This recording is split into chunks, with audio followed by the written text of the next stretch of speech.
alaikum wa rahmatullah wa barakatuh, and welcome to another episode of The Faith Book, a journey through ideology. Last week we dived into the book Haqqul Yaqeen, and we discussed how Sayyid Shubbar, shockingly to everyone, says that proving the concept of God and proving that there is a God is the simplest concept to prove. Inshallah, we will go further into this and discuss how science is used to prove the existence of God. And before I welcome on our esteemed guest, I would like to congratulate everyone on the auspicious occasion of the birth of Imam al-Rida alayhi salam. And I would like to especially congratulate Imam al-Zaman alayhi salam. But without further ado, Sheikhna, assalamu alaikum wa rahmatullah wa barakatuh. Wa alaikum salam wa rahmatullah. How are you doing today? Alhamdulillah. Alhamdulillah. It's always an honor to be with you on the channel, and again many facilitations and greetings on the birth anniversary of Maulana Imam Rida salawatullahi wa salamuhu alayh. May Allah grant us the tawfiq to be from amongst his servants in the dunya, and to be those who are the recipients of his intercession in the akhirah, inshallah. Inshallah. So Sheikhna, last week we began on discussing the concept of establishing the existence of God. Yes.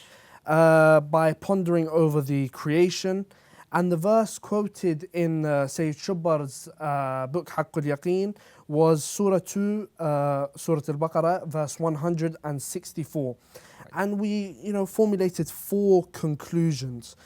Would you kindly enlighten us on those conclusions? Of course. You find that in the topic Kitab al-Tawheed, we begin with establishing the existence of Allah. And from the verse that we analyzed last week, the 4 major concluding points. The 4 major concluding points are, number 1, you find that through the style of the Quran, Allah subhanahu wa ta'ala invites us to understand and to recognize Him by pondering over the creation. Yani, thinking over the creation, using the intellect to think over the creation, understanding the creation using the 5 senses that we have. As we said last week, Allah subhanahu wa ta'ala cannot be comprehended, cannot be captured through the 5 senses. Of course not. Nor through sight, nor through talk, nor through hearing. Yeah. However, the eyes and the ears are outlets through which we seek knowledge. Which is why Allah subhanahu wa ta'ala many times within the Quran, He says, وَجَعَلْنَاهُمْ سَمِيعًا بَصِيرًا. We have made them people who can see and people who can hear. Meaning that the eyesight, yani eyes, and the hearing are faculties through which we gain knowledge. But neither can you see Allah, neither can you hear Allah, because Allah doesn't speak to us directly. He's greater than that. So therefore, what happens is that the 5 senses that we have, which are outlets through which we absorb and process and understand information to a great extent. Sure. We look at this creation, we ponder over this creation with the use of the intellect. Of course. In order to understand the magnificence and to establish the existence of Allah. So there's a system. Using the creation to prove the existence of the Creator. And definitely. this, if you have a look, in a way, is like the concept that an architectural structure speaks volumes about the architect himself. I may have met an architect, but when I go and I look at, for example, you pick up any structure. Burj Khalifa, for example. Burj Khalifa, for example. Have a look at this Burj. When you look at the Burj, you may have never met that architect in person. You don't know what that architect looks like, who he is, anything about him personally. But what you can say is, when you look at the design of the Burj and the architecture of the Burj, without having met the architect, you are able to formulate an idea about his experience as an architect. That's a very valid point. The architectural building, existence of the building Yeah. in itself indicates the existence of an architect, even though you have not met that architect.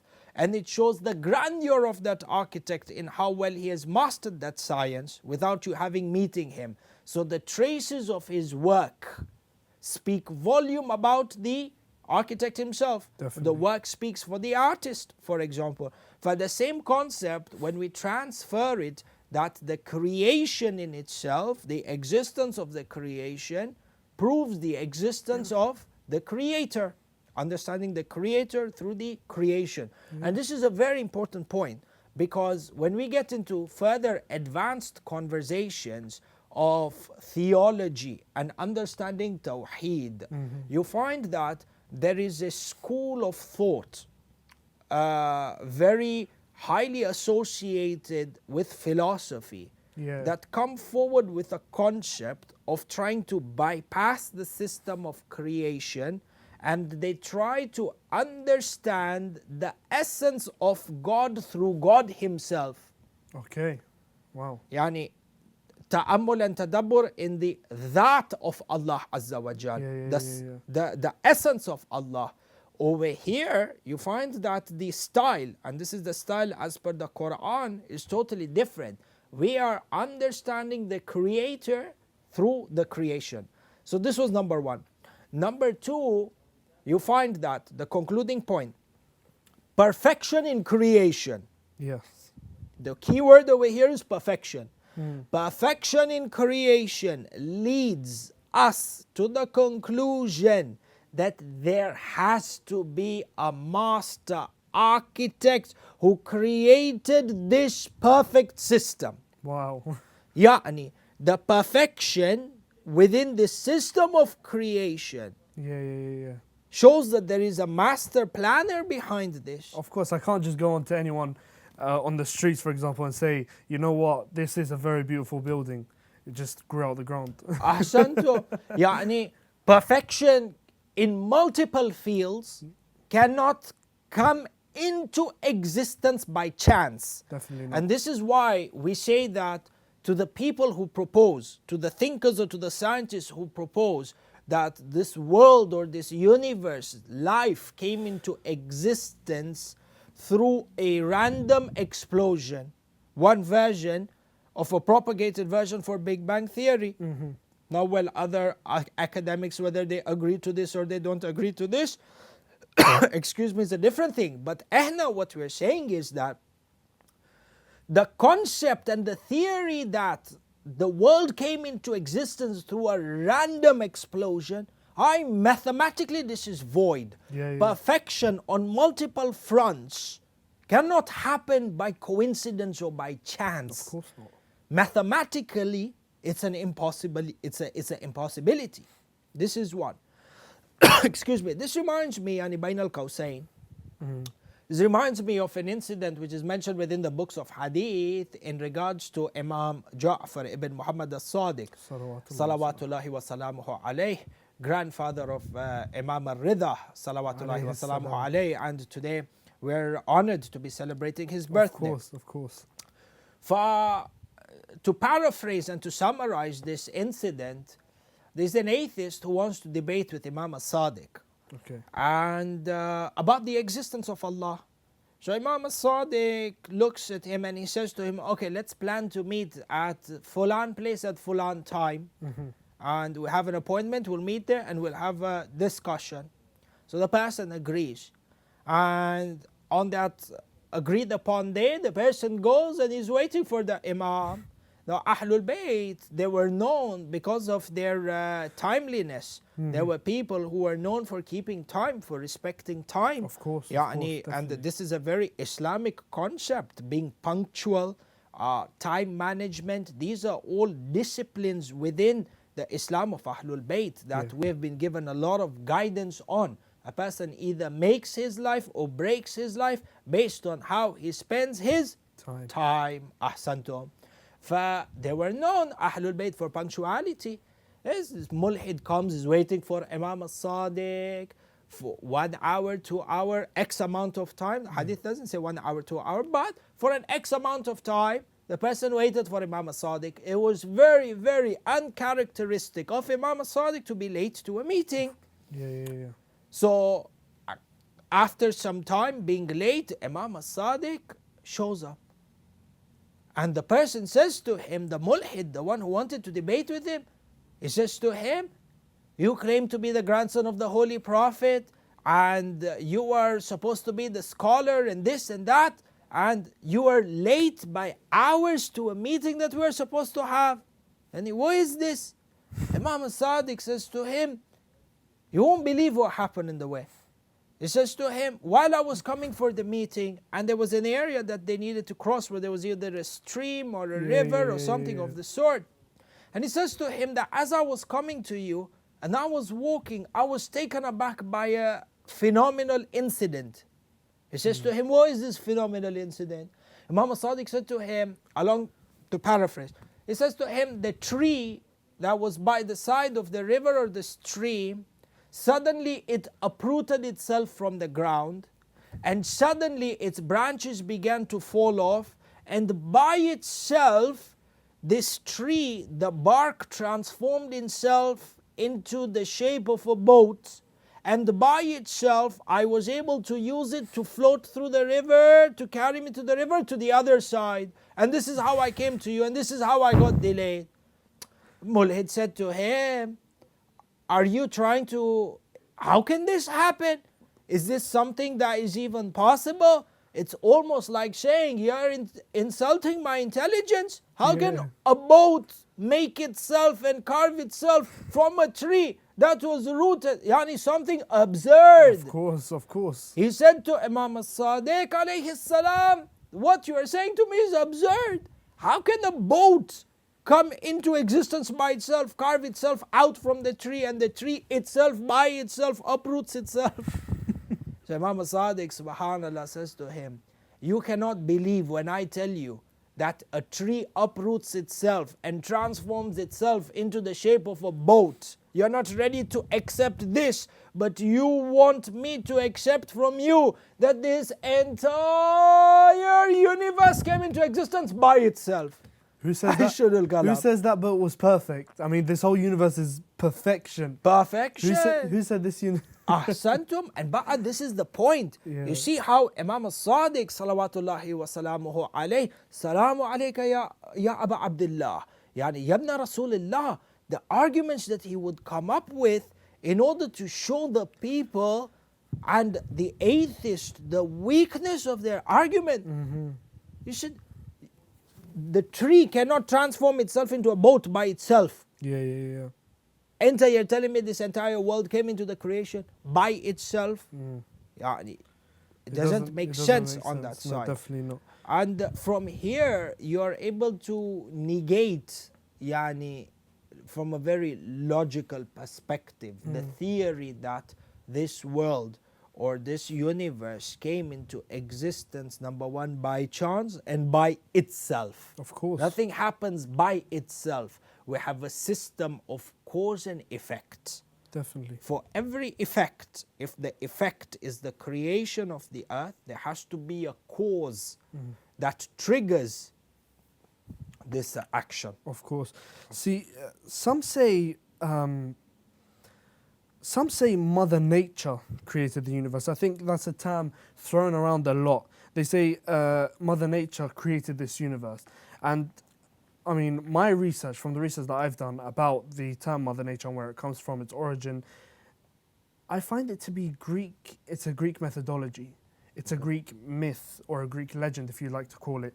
But people in this day and age are still adamant on saying, you know what, Mother Nature did create this universe. Right. How would we respond to that? Okay, it's a very good question. So we come forward and we ask, and perhaps this is something where we need to do a little bit more research in this field. And perhaps if we have proponents of the theory that Mother Nature is responsible for creation, we can maybe even sit down with these proponents and try and understand what their angle or what their perspective is, such that we can see what is the truth behind this. But however, we ask, yani, what is Mother Nature? If you say Mother Nature is responsible for the creation of this universe and the evolution of the universe and everything within the universe, then we ask them, what is Mother Nature? Yani, is it a deity? Is it a Lord? Does it have qudra over, is it powerful over everything? Is it forced to evolve? Is it not forced to evolve?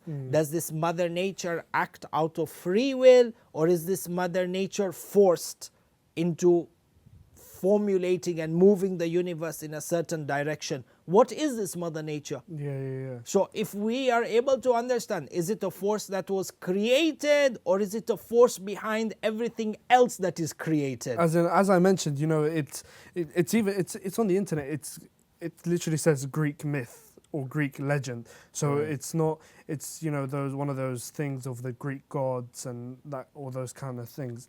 So of course, we can actually use that to prove Tawheed. Of course. Because if they say that Mother Nature is a force that is all powerful, that is not forced, that has the power to create and not create, evolve and not evolve, then these are sifat that actually go towards Allah Azza wa Jal, because He is Qadir and He is not forced, He has full ikhtiyar over what He does, and He is Qadir and He is Hakim. Yani, show us from Mother Nature as a force, what is this force? Yes. How is this force? Such that we can understand this further. Apart from that, if there is no valid proof on this side, then the kalam comes back to the existence of this force, which is a deity who we call God. Sure. Thank you very much, Sheikh, for enlightening us in the first part of this segment.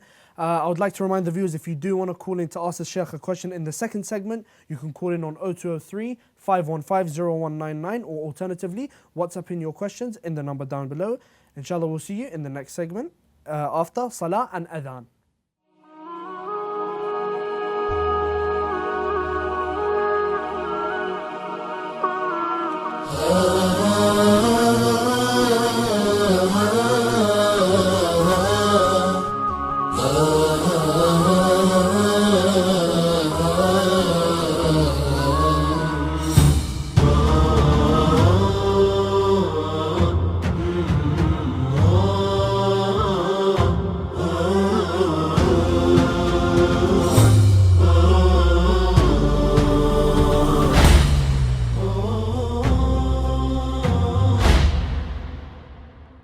Assalamu alaikum, welcome back to this second segment of the Faith Book, a journey through ideology.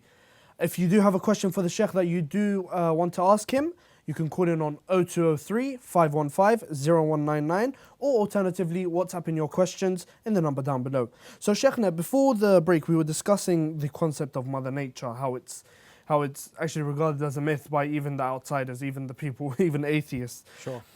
I wanted to bring it to more religious authorities. Right.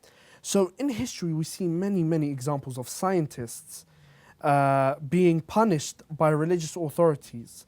For example, if we look at the likes of Galileo, Copernicus, Giordano Bruno, prime example, Giordano Bruno was prosecuted for a theory he came up with, which was, I think, in the 1500s, 1600s. Okay. He came up with a theory which was somewhat, we know it to be true right now, which states that the stars are actually, the stars are suns, in fact, with their own exoplanets, meaning they have their own planets orbiting them. Sure. Does Islam have similar views, or is Islam the opposite, or how does Islam support science? When we look into history, 15th, 16th, 17th century history, and you have a look at how thinkers like Galileo and the ones that you have mentioned are being persecuted by the church, and in many cases thinkers being executed. and perhaps the same within Islamic history, yani non-Shia history. You would find that yes, thinkers, academic thinkers have been persecuted, scientists have been maybe even executed when they came forward.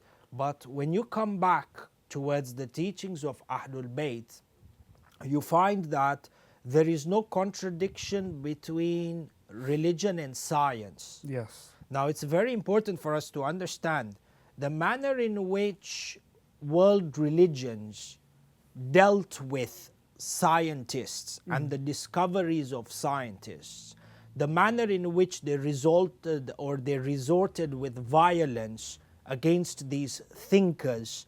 You find that over time there was a perception that was created. Okay. And perhaps the religious authorities have much blame in regards to this perception being formed within the minds of the thinkers and the minds of the general people, that there is tabayun, yani there is a total contradiction, or these two are extreme opposites, polar opposites, science and religion.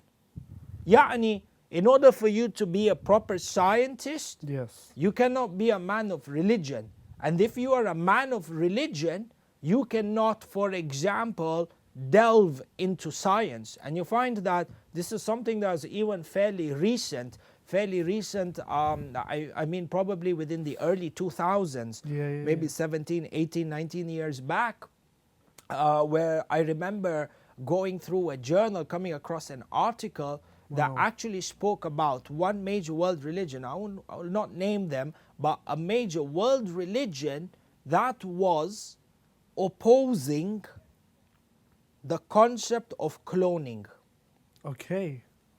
Cloning, in-depth breakthrough in science, a breakthrough in science. But notice how the religious authorities within this world religion opposed the scientists and opposed the science and the studying of the science in terms of cloning. Why? What was the basis? That when scientists go into studying the art of cloning or the science of cloning and the possibility of creation of other beings or other animals or plants through this process of cloning, they are wearing or attempting to wear the shoes of God. Okay. So within the mind of the people, suddenly the religious authority feels that by us or by science exploring the channels of cloning, you are threatening the power of Allah. When we come and we understand when we come and we understand Tawheed through the school of Ahlulbayt, whether you have the power to clone or not, whether you figure out the science of cloning or not, this does not contradict, this does not threaten the power of creation by Allah. Of course. Lesh, because when you're cloning, you are using other substances, other materials, other cells, other organs in order to replicate or duplicate another organ, whereas our Creator Azza wa Jal brings something, nothing into existence, brings nothing into something. Of course. Without any prior thing. The creation of Allah Azza wa Jal is on one side at a higher level, and the cloning of human mind is another thing. If anything, go and clone.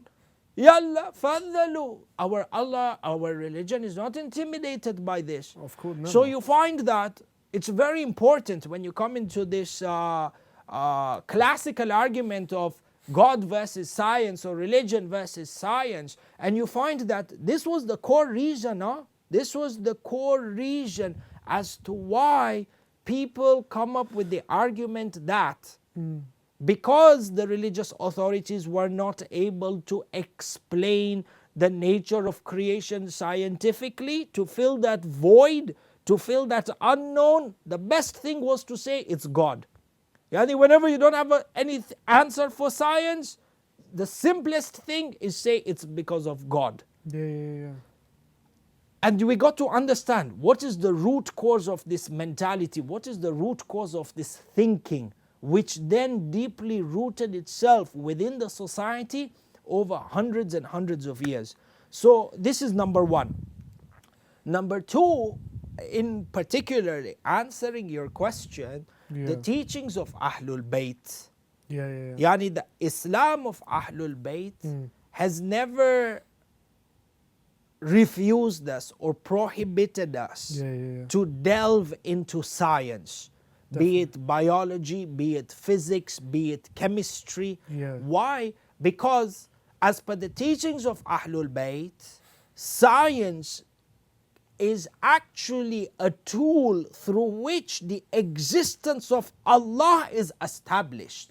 It is by uncovering and by understanding the rules of science that we are able to understand the glory and the magnificence of the creator of this universe. You mentioned the three sciences because that's a very interesting question, because I do have a question coming in from WhatsApp right here from Shaheen in Montreal. He says, are all aspects of science able to prove the existence of God? As in the physics, chemistry, biology, you know, are they able to prove the existence of God, whether it's perfect systems, whether it's, you know, it's a very good question. reactions? It's a very good question. And Montreal, alhamdulillah, first of all, thank you for calling or sending the question and following the show. Montreal, alhamdulillah, we have very good memories for Montreal, and inshallah khair. What we say is that does science have every answer towards proving the existence of God? What we got to understand is science in itself is man's ability to delve into knowledge in order to discover the reality of creation. Be it in the field of chemistry, be it in the field of biology, be it in the field of physics, or so on and so forth. Because it is a science which is dictated through the power of the human intellect, there are many things in regards to the reality of Allah Azza wa Jal, in regards to the Creator, which science may not necessarily be able to prove. But just because science cannot prove certain aspects of a creator does not mean that creator does not exist. There are many things within creation in itself that science is not able to prove, that science is not able to explain. One simplest thing is the reality of the soul within us. What is the reality? Yani the that, the essence of the soul within the human body. Rabuna, show us from science, where is the definitive answer in which there is agreed upon definition into the reality of the concept of the soul. I even make it much more simpler. The reality of the concept of a conscience within you. What is the conscience? Describe for me the conscience. What happens to it after death, before death? So, to reply to the answer, science can be used to establish the existence of God. However, if there are flaws or there is an incompletion within the field of science to prove the existence of God, then that in itself does not negate the existence of God, because this is a human science that progresses. Many things that were not discovered, for example, 5,000-6,000 years ago, for example, today they exist, for example. So because it is a science that progresses itself, progresses with human thinking, for example, the more we delve into science, the more we learn about the creation. I have another question coming in from actually Farid from Baku, Azerbaijan. MashaAllah. MashaAllah. It's a very prominent Shia country. I think it has the highest ratio. I think it's 98%. Of course. Shias. Hopefully Farid will be in a better position to tell us. Inshallah. But I think from what we know is that there is a haram and there is a shrine for one of the daughters of Maulana Imam Musa ibn Ja'far al-Qadim alayhi salam. Of course, in the place of ziyarah that inshallah we also need to revere and attend. Inshallah, we're all blessed to visit that shrine. Of course. His question is, what is the best way to get the haja from Allah subhanahu wa ta'ala? Because a lot of, I think what he's trying to say here is, I'm sorry, what was the question again? what is the best way to get your haja from Allah subhanahu wa ta'ala? As in to get your to get what wishes fulfilled? Yeah. Okay. What's the best way to do that? Because I'm just going to add on to that question for myself, because a lot of people in this day and age, a lot of youth especially, have doubt of the existence of God. So what's the best way to do that where, it instills some yaqeen and some faith in the youth's heart? Of course. This is it's an in-depth question. There are numerous answers for this. But basically, we have to look into, for example, the philosophy of dua.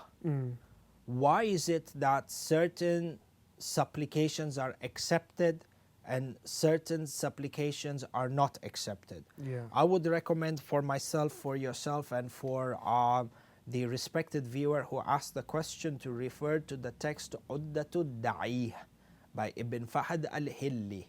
A text that speaks about the adab and the akhlaq of supplications, the etiquette of seeking our legitimate wishes fulfilled by Allah. But what I will say for the respected brother or the respected viewer in very short is that many times supplications are not fulfilled because perhaps what we are asking for is harmful for us. We just can't see the harmful aspect from our own lens.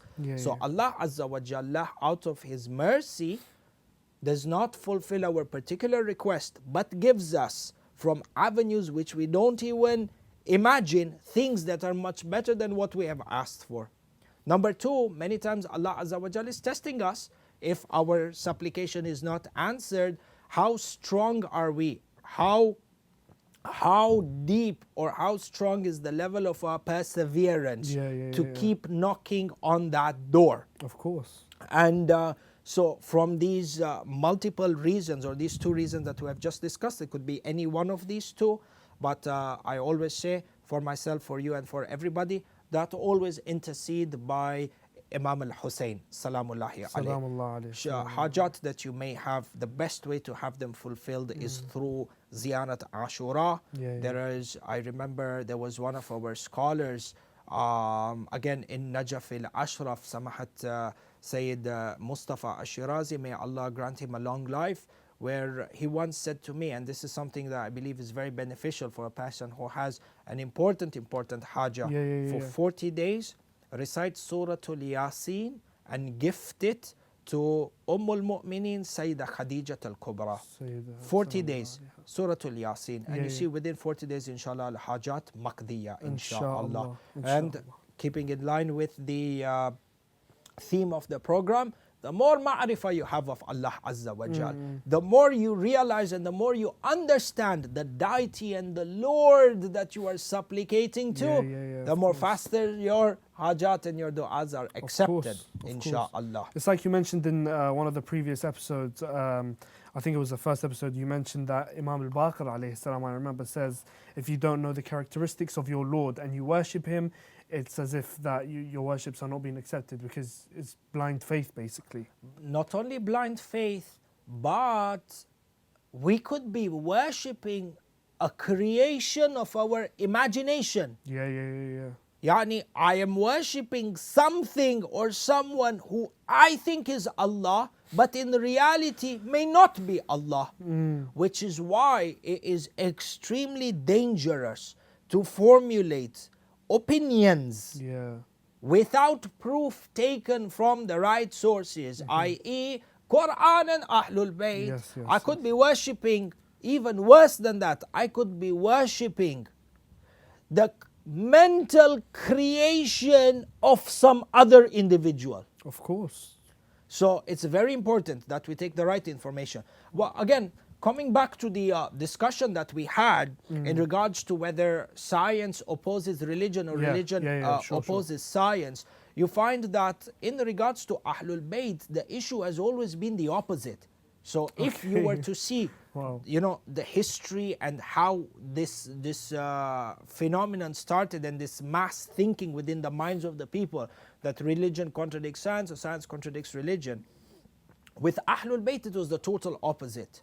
Wow. With Ahlulbayt, for a great part, they used science Okay. to bring people closer to Allah Azza wa Jal, be it geography, be it astronomy, Wow. be it mathematics, Wow. be it whatever, any science you can seriously Wow. contemplate over, Yeah. you bring that field of science. And I take a qasam billah Azza wa Jal, on this qanat, there is not a single science that anybody anywhere can come up with, except that we are able to find a tradition from any one of our A'immah, from Amirul Mu'mineen all the way down to Imam al-Hujjah, except that there will be one of these Imams who have spoken about this science and used it to prove the grandeur of Allah Azza wa Jal. Subhanallah. Ahna, Subhanallah. you know, many times when we speak about ilmul kalam, Yeah. we speak with a lot of ihtiyat. We choose our words very carefully. You could say one thing and you could, you know, either lose your credit or you could get a wave of attacks that actually disprove what you're trying to say. So I say this with a lot of caution. Find us one person in this globe, 6 billion people, who can come up with a science that Ahlul Bayt has not spoken about. A challenge, you should make a challenge on Imam Hussein TV and you give a big gift. £100 reward. £100, should £100. You give £1,000,000 because tab'an, there is nobody who can come with such a science. And we have that much yaqeen in Ahlul Bayt. £100, show me £100. Alhamdulillah. £100, we buy just two of us, we go down to a restaurant and £100 will disappear. Habibi. Coming back to our talk, you see that Ahlul Bayt actually used science to prove the existence of Allah and to show people the grandeur of the Creator. I'll give you two examples. Okay. You have a look, number one, Tawheed, the book, which is very popularly known as Tawheed al-Mufaddal. Tawheed al-Mufaddal shuno? Yani, what is this book, Tawheed al-Mufaddal? It's a book of Tawheed authored by Mufaddal ibn Umar, one of the companions of Imam al-Sadiq salawatullahi wa salamuhu alayhi, one of his closest companions, trusted companions, knowledge scholar. Imam al-Sadiq sat him down, they had a conversation on the magnificence of the creation of the human body. Okay. Mufaddal then went down to write down everything Imam al-Sadiq said.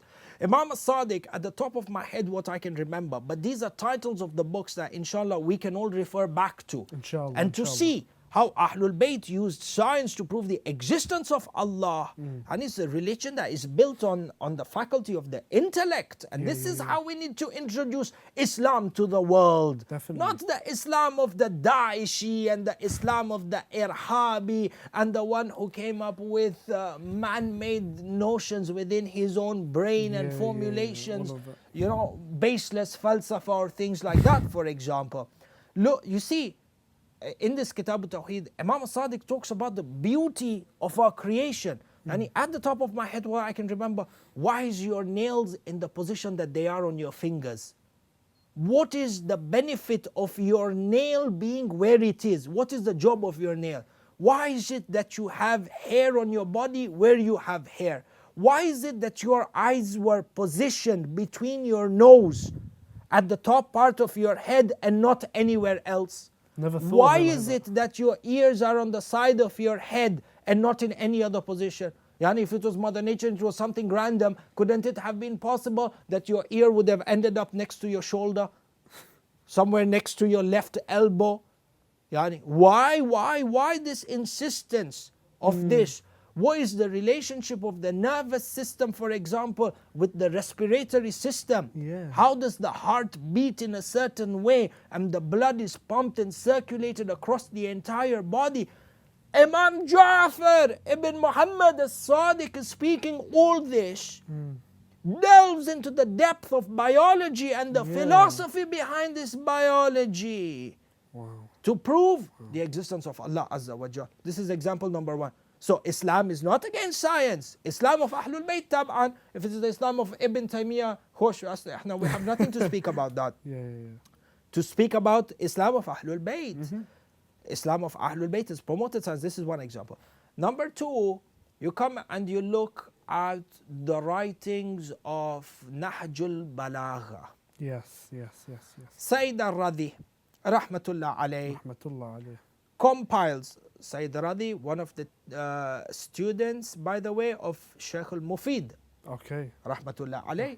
Sheikh al-Mufid, the one who was honored with two tawqi'as, two letters from Imam al-Hujjah, Ajjalallahu ta'ala farajahu sharif, and the letters Imam al-Hujjah. Imam al-Hujjah, who is the center of existence, the awaited master and savior of mankind. This Imam Sahib al-Amr, when he addresses Sheikh Mufid, he says to him, my brother. Ya Allah. Wow. My brother. My trusted brother. You just contemplate over the manner in which Sahib al-Amr, Ajjalallahu ta'ala farajahu sharif, describes Sheikh Mufid. Mind-boggling. Wow. For Sheikh Mufid, this is just, it came into my mind, teacher of Sayyid al-Radhi.